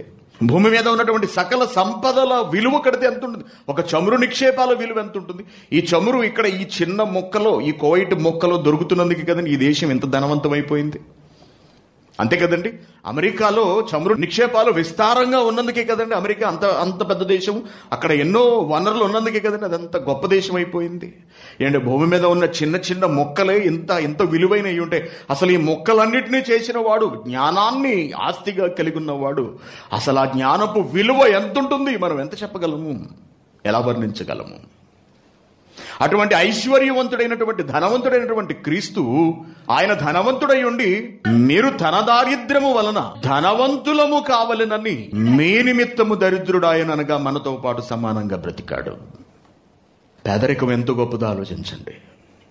పేదవారిగా పుట్టడం ఎంత మహాభాగ్యమో ఆలోచించండి ఒక్కసారి మీరు. ప్రభువే పేదరికంలో పుట్టాడండి. ఆయన దాన్ని వదులుకోవడానికి ఏనాడు ప్రయత్నించలేదు, సంతోషించాడు దానిలో. తన చుట్టూ ఉన్న వాళ్ళలో ఎవరు ధనవంతులు కారు, అందరూ పేదలే, అందరూ బీదవారే. ఏనాటి కూలి ఆనాడు చేసుకు బ్రతుకుతున్న వాళ్లే వాళ్ళందరూ కూడా. కాబట్టి పేదరికం దేవుడిచ్చే శాపం ఏమీ కాదు, శాపం కాదు. ఎట్టి పరిస్థితుల్లోనూ అలా భావించడానికి వీల్లేదు. దేవుని కనుచూపు దరిద్రుల మీద, బీదల మీద ఉంటుందట. చూడండి కీర్తన గ్రంథము 9వ అధ్యాయము 18వ వచనం. దరిద్రులు నిత్యము మరువబడరు, బాధపరచబడుచున్న వారి నిరీక్షణాస్పదము ఎన్నటికీ నశించదు అంటున్నాడు. పేదవాడు, తినడానికి సరైన తిండిలేనివాడు, కట్టుకోవడానికి సరైన బట్టలు లేవు, ఉండడానికి చోట్లేదు, కానీ నీతిమంతుడు, మంచివాడు, ఏదో కావాలని తాపత్రయపడేవాడు కాడు, లేని దాని కొరకు ప్రాకులాడేవాడు కాడు, తనకున్న దాంతో సంతృప్తి చెందేవాడు. చాలా ఇష్టపడతాడు దేవుడు అటువంటి వాడిని. అటువంటి వాడు మాట్లాడిన ఏ మాటకైనా విలువ ఉంటుంది అంటున్నాడు. ఏమంటున్నాడు మళ్ళీ చదవము, దరిద్రులు నిత్యము మరువబడరు. ఈ ప్రపంచ ప్రజలచే దరిద్రులు మరువబడతారేమో, కానీ దేవునిచే మాత్రము మరువబడరు. బాధపరచుబడువారు, ఎందుకంటే బేదలందరూ బాధపరచుబడువారే కదండి. బేదలకు ఎక్కడో స్థలాలు ఉన్నాయి, ఎక్కడో గుడిసెలు వేసుకు బ్రతుకుతూ ఉంటారు. నెమ్మదిగా ఆ గుడిసెలు వేసుకున్న ప్రాంతం చుట్టూ బిల్డింగులు వచ్చి చేరతాయి. ఆ ప్రాంతం అంతా అభివృద్ధి చెందేసింది. మధ్యలో మచ్చగా కనపడుతున్నది ఏమిటంటే ఆ మురికివాడ అంటారు చూసారా, మురికివాడ. ఇప్పుడు ఆ మురికివాడను కనుక ఖాళీ చేయించి అక్కడ షాపింగ్ కాంప్లెక్స్లు కడితే ఆ స్థలం ఖరీదు 1000 కోట్లకు వెళ్ళిపోతుంది. 1000 కోట్లు. కాబట్టి ప్రతి ఒక్కళ్ళు ఆ స్థలం మీద కన్నేస్తారు. కన్నేసి ఏం చేస్తారు, అక్కడ నుండి దరిద్రులను ఏదో ఒక రకంగా మూవ్ చేసే ప్రయత్నం చేస్తారు. ధనవంతుడి ఇంటిని ఖాళీ చేయించమని చూద్దాం. ఒక ధనవంతుని ఇంటి మీద చెయ్యమని చూద్దాం. జరగదు. ఎవరి మీద పడుతుంది కన్ను? దరిద్రులు ఉన్న ప్రాంతాలు మాత్రమే. అందుకే వాళ్ళు బాధ పెట్టబడుచున్నా దాని గురించి ఏమంటున్నాడు, బాధపరచబడు వారి నిరీక్షణాస్పదము ఎన్నటికి నశించదు, వాళ్ళ పక్షాన దేవుడు ఉంటాడు అంటున్నాడు. మరి ధనవంతుల పక్షాన ఉండడు. ధనవంతుడికి దేవుడు అవసరం లేదు. ధనవంతుడు దేవుని మీద నిరీక్షణ ఉంచడు, వాడి డబ్బు మీద నిరీక్షణ ఉంచుతాడు. వాడు డబ్బుంటే ఏ పనన్నా జరుగుతుంది అనుకుంటాడు తప్పించి దేవుణ్ణి ఆశ్రయిద్దాం అనుకోడు. కానీ బీదవాడు ఎలాంటి వాడు, వాడి దగ్గర ఏమీ లేదు కాబట్టి వాడికి ఆధారం దేవుడే. 12వ అధ్యాయం 5వ వచనం, బాధపడు వారికి చేయబడిన బలాత్కారమును బట్టియు దరిద్రుల నిట్టూర్పులను బట్టియు నేనిప్పుడే లేచెదను. ఇశ్రాయేలీలు ఐగుప్తు దేశంలో దరిద్రులుగా బ్రతికారు, మనకు తెలుసు. వాళ్ళు నిట్టూర్పులు విడిచారు, వెంటనే లేచాడు. ఎవడాడు నా కొడుకును మాట్లాడుతున్నది, ఎవడాడు నా కుమారుణ్ణి నిందిస్తున్నది, ఎవడాడు నా కొడుకు చేత వెట్టి చాకిరీ చేయిస్తుంది. లేచాడు వెంటనే. ఏం చేశాడట దేవుడు, ఎంత బాగుంది వచ్చిన, బాధపడిన వారికి చేయబడిన బలాత్కారమును బట్టి, దానిని బట్టి దరిద్రులకు వచ్చే నిట్టూర్పును బట్టి దేవుడు లేచి నిలబడతాడు. ఇప్పుడు చెప్పండి, మనం ఎవరిగా ఉండాలి? ధనవంతులుగా ఉండాలా, బేదలుగాను దరిద్రులుగానే ఉండడం మంచిదంటారా? చూసారా అండి, మానవుల ఆలోచనలకు దేవుని ఆలోచనలకు ఎంతే వ్యత్యాసం ఉంది. ఎవరి పక్షాన దేవుడు నిలబడుతున్నాడు? 7వ వచనం, యెహోవా నీవు దరిద్రులను కాపాడెదవు. కీర్తన గ్రంథము 35వ అధ్యాయము 10వ వచనం, అప్పుడు యెహోవా నీ వంటి వాడెవడు, మించిన బలము గలవారి చేతి నుండి దీనులను, దోచుకొని వారి చేతిలో నుండి దీనులను దరిద్రులను విడిపించువాడవు నీవే అని నా ఎముకలన్నీ చెప్పుకుంటున్నాయి. దరిద్రుని విడిపించేది నువ్వే, పేదవాడి పక్షాన నిలబడేది నువ్వే, పేదవాడి కన్నీళ్లకు జవాబు చెప్పేది నువ్వే, పేదవాడి తరపున నిలబడి ప్రతీకారం చేసేది నువ్వే అంటున్నాడు. అంతే కదా? పేదవాడు కన్నీళ్లు పెట్టుకున్నాడా అండి? ఎవరైనా ఒక పేదవాడు కన్నీరు విడిచాడా, అది దేవుడి దగ్గరికి వెళ్ళిపోదు. వాడు ఎవడు, క్రైస్తవుడా మరొకడు ఇంకేం చూడండి, దేవుడు వెంటనే యాక్షన్లోకి దిగిపోతాడు. ఎందుకంటే పేదవాడి వెనక ఎవరు ఉండరండి, ధనవంతుడి వెనుక అందరూ ఉంటారు. ఎవరు లేని వారికి దేవుడే తోడు, ఏ దిక్కు లేని వాళ్లకు దేవుడే దిక్కు. అందుకే వెంటనే యాక్షన్లోకి వచ్చేస్తాడు దేవుడు. 102వ అధ్యాయం 17వ వచనం, ఆయన దిక్కులేని దరిద్రుల ప్రార్థన నిరాకరింపక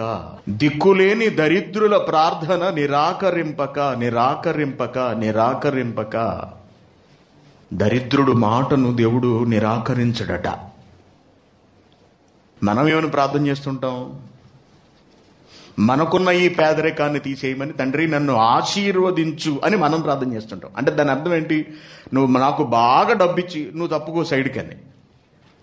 అంతే కదండి? దేవుడు మనల్ని ఆశీర్వదించేస్తే మనకు ధైర్యం, డబ్బుతో మనం దేన్నైనా జరిగించగలం, కొనగలం అని. కానీ దేవుడు ఏమంటున్నాడు?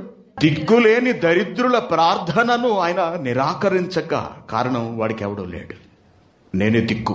వారి ప్రార్థన వైపు తిరిగి ఉన్నాడు. అందుకే ఎప్పుడు పేదవాడిని బాధ పెట్టకూడదండి. జ్ఞాపకం ఉంచుకోండి, పేదవాడిదైనటువంటి ఒక రూపాయిని అన్యాయంగా తీసుకోవటం కానీ, వారి కష్టానికి మనం తక్కువ విలువ కట్టడం కానీ జరిగితే వాడు మనలేడండి. అది ఎవరన్నా కావచ్చు, అది ఒక దేశం కావచ్చు, ఒక కంపెనీ కావచ్చు, ఒక మనిషి కావచ్చు. ప్రజల శ్రమ శక్తిని దోచుకుంటూ వాళ్ళ చేతిలో తక్కువ డబ్బులు పెడుతున్న కంపెనీని నేను చూశానండి. చాలా కంపెనీలు చూశాను. 2005 ఆ ప్రాంతంలో నేను వచ్చినప్పుడు ఫర్వానియాలో చాలా మంది పక్కనే, మా బిల్డింగ్ పక్కనే కంపెనీలో పనిచేసుకుంటున్న వాళ్ళు ఉండేవాళ్ళు. చాలా తక్కువ జీతాలండి. ఉదయం నుంచి రాత్రి వరకు ఆ పోర్టులో భయంకరమైన గొడ్డి చాకరీ చేస్తే వాళ్ళకి ఇచ్చేది 45 దినార్లు 50 దినార్లు. అందులోనే వాళ్ళు తినాలి. మళ్ళీ అప్పట్లో 5 దినార్లు 10 దినార్ల వరకు వాటికే ఖర్చు అయిపోయేదట. మేమేం తినాలండి, ఇలాగ మమ్మల్ని దోచుకుంటున్నారండి. యాక్చువల్గా వాళ్ళకి వచ్చేది 220 దినార్లు 230 దినార్లు అన్నట్టండి. కంపెనీ అంతా తీసేసుకుని వాళ్ళకి జస్ట్ అకామిడేషన్ ప్రొవైడ్ చేసి వాళ్ళని వదిలేసి వాళ్ళ చేతిలో 45 దినార్లు 50 దినార్లు పెడుతుందండి. వాళ్ళు ఏడిచేవాళ్ళండి కూర్చుని. ఇంటికి ఏం పంపాలో అర్థం కావట్లేదండి, ఇన్ని అప్పులు చేసుకుని మేము వచ్చేవాళ్ళు. లేచిపోయిందండి కంపెనీ. అతి త్వరలో సీజ్ చేశారంతే. వాళ్ళందరినీ పంపించేశారు ఇంటికి, సీజ్ చేసేశారు కంపెనీని. దివాలా తీసేసింది కంపెనీ. పేదవాడిని, కష్టపడి పనిచేస్తున్న వాడిని, మన క్రింద పనిచేస్తున్న వాడిని ఎప్పుడూ బాధ పెట్టకూడదు. జ్ఞాపకం ఉంచుకోండి. రిక్షా ఎక్కడం నాకు చాలా బాధ అండి. సాధారణంగా నేను రిక్షా అసలు ఎక్కలేదు నేను ఎప్పుడు. ఎందుకంటే అతను అంత కష్టపడి తొక్కుతుంటే చూడ్డానికి మనసు కకావికలం అయిపోయేది. డబ్బున్న వాళ్ళు రిక్షా ఎక్కి బేరం ఆడుతుంటారండి రిక్షా వాడితోటి. రిక్షా అతనితో బేరం అండి, బేరం. నీకు అతనికి ఇచ్చే 2 రూపాయలు నువ్వు తగ్గించేస్తే నీకేం కలిసి వస్తుంది? ఏం కలిసి రాదు. కానీ ఆ 2 రూపాయలకి అతడు ఎంతో సంతోషిస్తాడు. అలాగా బీదల మీద పెత్తనం చేసి వాళ్ళ దగ్గర డబ్బు మిగిలి చేసుకునే వాళ్ళు నాకు కాండ్రించి మొహమ్మద్ ఉమ్మాయిలు అనిపిస్తుందండి. మనిషి కష్టానికి తగిన, ప్రత్యేకించి బీదల కష్టానికి తగిన ప్రతిఫలాన్ని ఎప్పుడు ఇవ్వాలి. నా జీవితంలో నుండి ఒకసారి నేను ఏం చేశాను, ఫస్ట్ టైం దేవుని పనిని నేను భుజానికి ఎత్తుకోవడం ఉండదు. ఫస్ట్ టైం అప్పుడు నా భుజం మీద పెట్టాడు దేవుడు. మా ఊళ్ళో మీటింగులు జరిగించడానికి పాంప్లెట్లు ప్రింట్ చేశారు, డాడీ గారివే. అప్పుడు నాకు ఇదేం తెలియదండి. అప్పుడు నేను వైజాగ్లో చదువుతున్నాను, ఎంఏ చదువుతున్నాను అనుకుంటా. వైజాగ్లోనే ప్రింట్ చేయించారు. వాటిని నేను తీసుకుని రావాలి. మాకు ఫోన్ చేసి వాళ్ళు పాంప్లెట్స్ ఇస్తారు, నువ్వు తీసుకుని పట్టుకొచ్చి పెనుమంటలో అందచెయ్యి అన్నారు. ఓకే, తీసేసుకున్నానండి. నాన్న తిప్పలబడి ట్రైన్లో వేసుకున్నాను. నిడదవోలులో దిగి లింక్ ఎక్స్ప్రెస్ ఏదో పట్టుకుని నిడదవోలులో దిగాను. అక్కడ నుండి లోకల్ ట్రైన్ ఉంటుంది కదా చిన్నది, దానిలో ఒక మార్చుకుని మంచిల్ స్టేషన్లో దిగాలి. ఇప్పుడు నేను దాని యువతల ప్లాట్ఫామ్ నుంచి అవతల ప్లాట్ఫామ్ మీద తీసుకెళ్ళాలండి. చాలా బరువు ఉంది, పెద్ద బండిలు అనమాట. వాల్ పోస్టర్లు ప్లస్ మామూలు చిన్న పాంప్లెట్లు ఇవన్నీ కలిపి. ఇప్పుడు ఏం చేయాలి?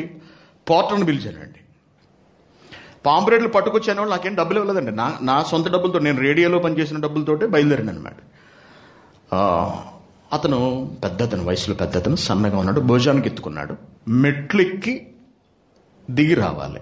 లేదా వాళ్ళకున్న మరొక ఉపాయం ఏంటి, ఆ చివరి వరకు వెళ్ళి ప్లాట్ఫామ్ చివరి కింద అలా ఫ్లాట్గా ఉంటుంది కదా, అక్కడి నుంచి దిగి అవతల ప్లాట్ఫామ్ మీదకి అలా ఎక్కి మధ్యకి రావాలి. ఓకే, అతను అలా పంపించేసి నేను మెట్ల నుంచి దిగి వచ్చేసాను. ఎంత అడిగాను.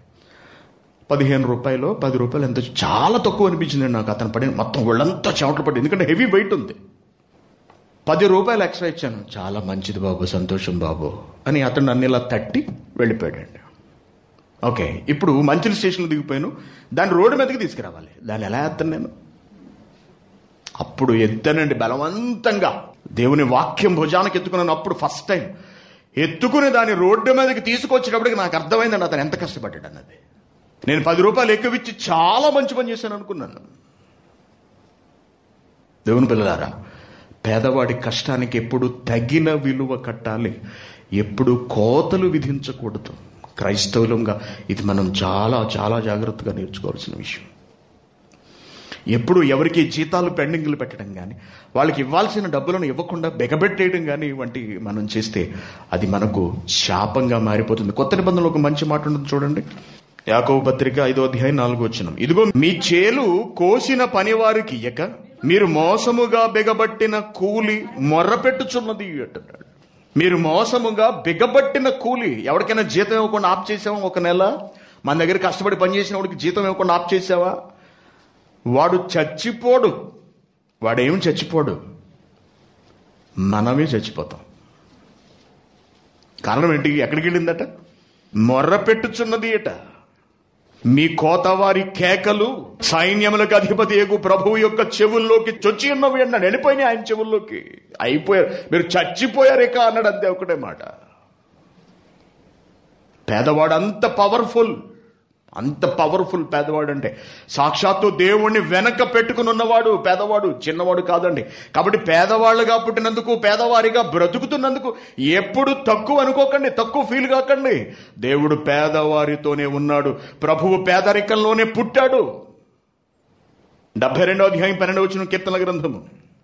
దరిద్రులు మొర్రపెట్టగా అతడు వారిని విడిపించును, దీనులను నిరాధారులను అతడు విడిపించును అంటున్నాడు.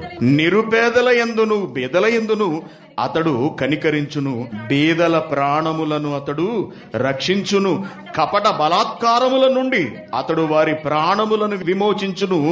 వారి ప్రాణము లేక వారి రక్తము అన్నాడు. చూడండి, వారి ప్రాణం అనగా పేదల ప్రాణము, పేదల రక్తము అతని దృష్టికి ప్రియముగా ఉండును. ఎంత శ్రద్ధ చూపిస్తున్నాడు పేదరికం మీద, పేదల మీద. కారణం, పేదవాడు మాట్లాడండి, దేనికి కూడా మాట్లాడడానికి వాడికి ధైర్యం సరిపోదండి, బలం ఉండదండి. పేదవాడు తన నోరు నొక్కేసుకుంటాడు, తన కడుపును కాల్చుకుంటాడు, కన్నీటిని దిగమ్రింగుకుని బ్రతుకుతాడు. భారతదేశంలో పేదరికం ఏ స్థాయిలో ఉంది అన్నది కరోనా వచ్చి బయటపెట్టిందండి. కొన్ని కోట్ల మంది రోజువారీ కూలీలండి. వాళ్ళు ఒక ప్రాంతం నుంచి, భారతదేశంలోని మరొక ప్రాంతానికి పొట్ట చేత పట్టుకుని వెళ్ళిపోయిన వాళ్ళు, అతి తక్కువ జీతాలతో బ్రతుకుతున్న వాళ్ళు. కరోనాతో వారి జీవితాలన్నీ అస్తవ్యస్తమైపోయినాయి. ఎక్కడి వారిని అక్కడ బంధించేసి ఇళ్లలోకి రాకుండా ప్రభుత్వం ఆజ్ఞలు ఇచ్చేటప్పటికి తినడానికి తిండి లేక వాళ్ళు పడిన బాధ. ఎంతో మంది ఆత్మహత్యలు చేసుకున్నారు, మనకు తెలుసు. వేల కిలోమీటర్లు నడిచి సైకిళ్ళ మీద వెళ్ళేవాళ్ళు ఉన్నారు. రైలు పట్టాలు పట్టుకుని వెళ్ళిపోయి రైలు పట్టాల మీదే రాత్రికి పడుకుంటే 12 మంది 13 మంది మంచి ఎక్కెళ్ళిపోయింది ట్రైన్. చచ్చిపోయారు అందరూ కూడా. ధనవంతుడు హ్యాపీగా ఏసీ రూముల్లో పడుకుని ఉంటాడు. అటువంటి వారికి దేవుడే దిక్కు, దేవుడే ఆధారం. అంత గొప్పది పేదరికం. చిన్నదనుకోకండి, చేదరించుకోకండి, పేదరికాన్ని చేదరించుకోకండి ఎప్పుడు కూడా.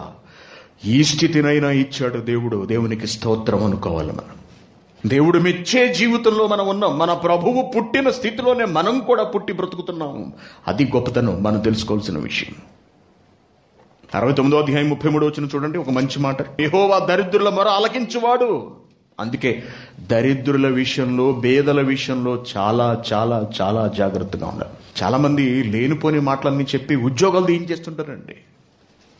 లేనిపోని మాటలు చెప్పి, కళ్ళబొల్లి కబుర్లు చెప్పి, మాటలు పుట్టగించి, జరుగనివి చెప్పి ఉద్యోగాలు తీయించేయటం, వాళ్ళ జీతాలను హెల్డ్ చేసేయటం వంటి చేస్తుంటారు. అది ఎంత ప్రమాదకరం తెలుసా?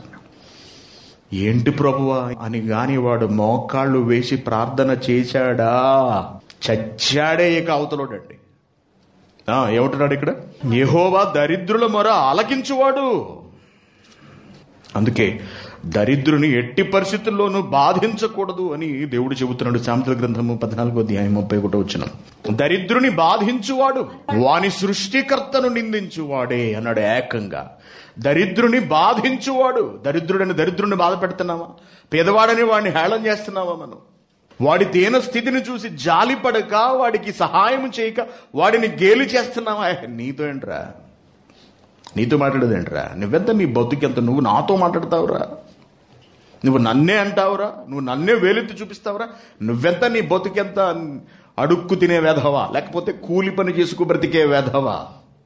ఇటువంటి మాటలతో పల్లెటూళ్ళలో చూడాలండి. నిజంగా పల్లెటూళ్ళలోనండి చాలా దారుణం అండి. భూస్వాములు కూలీల మీద చెలాయించే పెత్తనం, వారిని ట్రీట్ చేసే తీరు, అవసరమైతే వాళ్ళని కొట్టేస్తూ ఉంటారు. ఎంత బాధాకరం అంటేనండి భూస్వాముల ప్రవర్తన. అందుకే ధనవంతులను అసహించుకుంటాడు దేవుడు ఎప్పుడు కూడా. ధనవంతులను అసహించుకుంటాడు. కారణం ఏంటో తెలుసా? వారి ప్రవర్తన చెవి అనుకుంటాడు దేవుడు. ఎందుకురా నీ డబ్బు? మనిషిని మనిషిలా చూడలేనప్పుడు ఎందుకు నీ డబ్బు? ఎవడి కొరకు సంపాదిద్దాం అనుకుంటున్నావు ఆ డబ్బు? అందుకే ఇచ్చస్తే ఈ రాత్రి నువ్వేమైపోతావు? నువ్వు సంపాదించినది ఎవడి పరమైపోతుంది? నీ దిక్కుమాలిన డబ్బు గర్వంతో నువ్వు ఒళ్ళు కెవ్వెక్కి చస్తే నీ డబ్బు ఎవడేసుకుపోతాడో చూసుకుంటున్నాడు. ఈరోజు కరోనాతో ఎంతోమంది ధనవంతులు చచ్చిపోతున్నారండి. కరోనాతో ఎంతోమంది ధనవంతులు చచ్చిపోతున్నారు. వారి ధనం ఏమైపోతుంది? ఎందుకు పనికి రావట్లేదు వారి ధనం? దేవుడి చే అసహ్యింపబడిన వాళ్ళు ధనవంతులు. అందుకే ఎప్పుడు ధనవంతులు కావడానికి ప్రయత్నించకండి, పొరపాటున కూడా. ఎప్పుడు ధనవంతులు కావడానికి ప్రయత్నించకండి. బీదరికంలో మనం పుట్టాం, పేదలుగా మనం బ్రతుకుతున్నాం. మరణ దినం వరకు మన ప్రభువు వలననే మన బీద స్థితి అలాగే ఉండాలి తప్పించి విలాసాలలోనికి, ఐశ్వర్యాలలోనికి, గొప్పలలోనికి కనుక మనం వెళ్ళామా, పెద్ద ఇల్లు కట్టాలనుకున్నామా, సమాధి కడతాడు. పెద్ద పెద్ద విలాసవంతమైన కారులో తిరగాలి అనుకున్నావా, సైకిల్ కూడా ఉండదు. ఎవరిని ఎలా నొక్కాలో అక్కడ నొక్కుతాడండి. వాక్యం గురించి తెలియని వాడు ఏదో అనుకుంటాడు, అది వేరే సంగతి. క్రైస్తవులు అయిన తర్వాత మనం పేదరికంలో పుట్టాము కాబట్టి అదే పేదరికంలో మనం కొనసాగాలి అని దేవుడు చెబుతున్నాడు.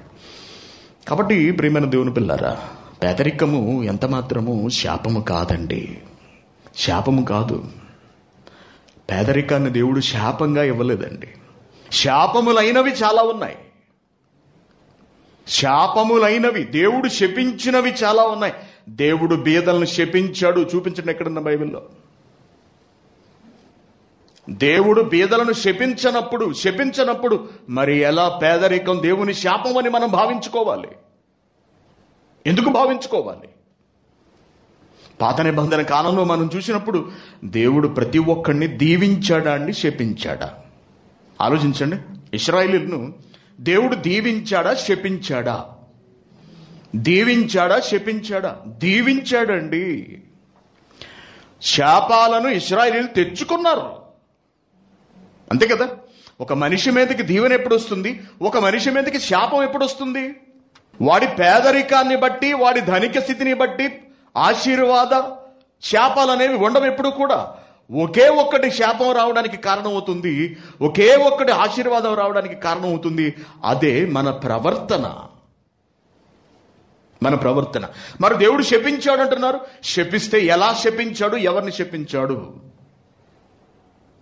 పేదరికం శాపమా? అంటే దేవుడే పుట్టించి పైగా దీన్ని శాపం అంటాడా? అది సమంజసమేనా? దరిద్రులను ఐశ్వర్యవంతులను పుట్టిస్తున్నది ఎవరని చెప్పాడు? నేనే అన్నాడు. ఒకడు ఐశ్వర్యవంతుడు ఎలా అవుతాడని చెప్పాడు? వాడి కష్టాన్ని బట్టి ఐశ్వర్యవంతుడు అవుతాడని చెబుతున్నాడు. అనగా వాడి చేతుల కష్టాన్ని దీవిస్తాడే తప్పించి, అభివృద్ధి చేస్తాడు తప్పించి ఐశ్వర్యవంతుడిని దేవుడు కావాలని పుట్టించడు. ప్రతి ఒక్కరిని ఒకే స్థితిలో దేవుడు పుట్టిస్తాడు. ఆదాము అవ్వని ఎలా పుట్టించాడో మనకు తెలుసు. ఆదాము అవ్వల్ని ఒకే స్థితిలో పుట్టించాడు. వారి గర్భాన పుట్టిన వాడే కయ్యను, వాళ్ళ గర్భాన పుట్టిన వాడే హేబెలు. వారి గర్భాల నుంచి పుట్టుకొచ్చిన వాళ్ళే మిగిలిన వాళ్ళందరూ కూడా. ఒకరిని ధనవంతుడిగా పుట్టించలేదు, మరొకరిని భేదవాడిగా పుట్టించలేదు దేవుడు. మనుషులు తారతమ్యాలు ఏర్పాటు చేసుకున్నారు. మనుషుల్లోని స్వార్థ బుద్ధి వలన, సంకుచిత భావాల వలన, నాది అనే తత్వం పెరిగిపోవడం వలన, వాడికి దక్కకూడదు అనే కుచితపు బుద్ధి పెరిగిపోవడం వలన మనుషులు సంపాదించుకోవడం, ఆక్రమించుకోవడం, అందరిలో నేను గొప్పవాడినిగా కనబడడానికి నాకంటూ కొన్ని ఉండాలని అనుకోవడం వల్లనే ఈ రోజున ఈ తారతమ్యాలు, పేద ధనిక అనే వ్యత్యాసం వచ్చింది. దోచుకున్నవాడు, అధికార బలం ఉన్నవాడు, కండ బలం ఉన్నవాడు ధనవంతుడు అయిపోయాడు. వాడిని ఎదిరించలేని వాడు బలహీనుడిగా మిగిలిపోయాడు, పేదవాడిగా ఉండిపోయాడు తప్పించి దేవుడు ఎవ్వడిని ధనవంతుడిగా పుట్టించలేదు ఇంతవరకు. మనిషి తనకు తాను కల్పించుకున్నాడు ఇవన్నీ. నరులను దేవుడు యథార్థవంతులుగా పుట్టించను కానీ వారు వివిధములైన తంత్రములను కల్పించుకున్నారు. మనం కల్పించుకుంటున్నాం. ధనం కొరకు మనం ప్రాకులాడుతున్నాం. దేవుడు ప్రాకులాడమని ఏమి చెప్పలేదే. ఎవడు ఏ స్థితిలో ఉన్నాడో, ఏ స్థితిలో రక్షింపబడ్డాడో ఆ స్థితిలోనే కొనసాగండి అని దేవుడు చెప్పాడు తప్పించి నీ ఆర్థిక స్థితిని మెరుగుపరుచుకొని దేవుడు ఎక్కడ చెప్పలేదే. బీదవాడిగా బ్రతకడం అవమానం అని దేవుడు ఎక్కడా చెప్పలేదే. మరి ఈనాడు ఈ స్వస్థత బోధకులు ఏమని ప్రార్థనలు చేస్తున్నారు? ఫైనాన్షియల్ బ్రేక్ త్రూ అంటాడు. అంతే. ఫైనాన్షియల్ బ్రేక్ ఇవ్వండి తండ్రి. బ్రేక్ ఏంటి? ఈయన బ్రేక్ డాన్సా? పెద్ద బ్రేక్ వేయాలా? ఫైనాన్షియల్ బ్రేక్ ఇవ్వాలట. దేవుడు ఇవ్వాలా? నీకు కాళ్ళు చేతులు లేవురా? నీకు కాళ్ళు చేతులు లేవు, నువ్వు సంపాదించుకోలేవా అంటే దేవుడు డబ్బులు ఇచ్చేసి ఏంటి నీ సమస్య ఏంటి? ఆలే చెప్పు, ఏంటి? ఏమైంది? వ్యాపారం ప్రారంభించామండి. ప్రారంభిస్తే ముందులో బాగానే జరిగిందండి, లాభం ఉంది, బాగానే వచ్చిందండి. Very good. తర్వాత ఏమైంది? తర్వాత లాస్ రావడం ప్రారంభించింది. ఏంటి వ్యాపారం? దొంగ నోట్లు అండి. వాడు వ్యాపారం ప్రారంభించాడట, ఎన్నో కోట్లు పెట్టుబడి పెట్టాడట, తర్వాత నష్టం వచ్చేసిందట. దేవుడు నీ వ్యాపారాన్ని తిరిగి వెలిగించబోతున్నాడు. ఆమేన్, హల్లెలూయా. మాయగాళ్ళు, మాయవేషాలు, మాయ మాటలు, మోసపూరితమైన మాటలు. దేవుడు మానవుల ఏ జీవితాన్ని ఇష్టపడుతున్నాడు? ఎప్పుడైనా చూసారా దేవుని మనసులోకి వెళ్ళి? వ్యాపారాన్ని అభివృద్ధి చేసేస్తాడా? యేసుక్రీస్తు గారిని పేద కుటుంబంలో ఎందుకు పుట్టించాడు? అపోస్తలులు అందరూ ఎందుకు పేదవాళ్ళు? ధనవంతులను ఎందుకు ఎంచుకోలేదు? నీకు ధనమిచ్చి నిన్ను అభివృద్ధి చేసేస్తాడా? నీకు కలిగిన గొప్ప స్థితిని దేవుడే తన చేతులు ఆర్పేస్తాడా? నీ పక్షాన ఉండకుండా తానే వెళ్ళిపోతాడా నీకు ధనం ఇచ్చేసి? ఎక్కడి మాటలండి, ఎక్కడి బోధలండి. ఒక మంచి స్థితినిచ్చాడు దేవుడు ప్రపంచ మానవాళికి. వారిలో ప్రథములు ఇశ్రాయేలీలు. వారిని దీవించాడు దేవుడు. చక్కగా దేవుడు ఎవరినైనా దీవిస్తాడు. దీవించడము అనగానే, దేవుడు ఆశీర్వదించడం అనగానే నీకు పైనుంచి బంగారం కురిసేయటము, ఈ లోకంలో ధనవంతులను చూసి నేను కూడా అలా అయిపోవడం అని ఒకవేళ క్రైస్తవుడు అనుకుంటే వాడంతటి మూర్ఖుడు, అజ్ఞాని ప్రపంచంలో మరొకడు ఉండడు. ఇశ్రాయేలీలను చూసి వాళ్ళ వలె పొంగిపోవటమే ఆశీర్వాదం అనుకునే నేటి క్రైస్తవులు బైబిల్ తెలియని మూర్ఖులు. పేదరికము అనే ఒక గొప్ప స్థితిని వద్దనుకుంటున్న మూర్ఖులు. ఎందుకు శపిస్తాడు దేవుడు? పేదరికం ఎందుకు శాపం అవుతుంది? వచ్చే వారం చూద్దాం. చాలా పెద్ద పాఠం, ఇంకా ఉన్నాయి, చాలా సంగతులు ఉన్నాయి ఆలోచించవలసినవి. కాబట్టి మేము పేదవాళ్ళం అండి, మా జీవితం ఇదండి, మేము ఎప్పుడూ బాధపడకండి. మనకు కలిగిన ఈ స్థితి యందు మనం అతిశయిద్దాం.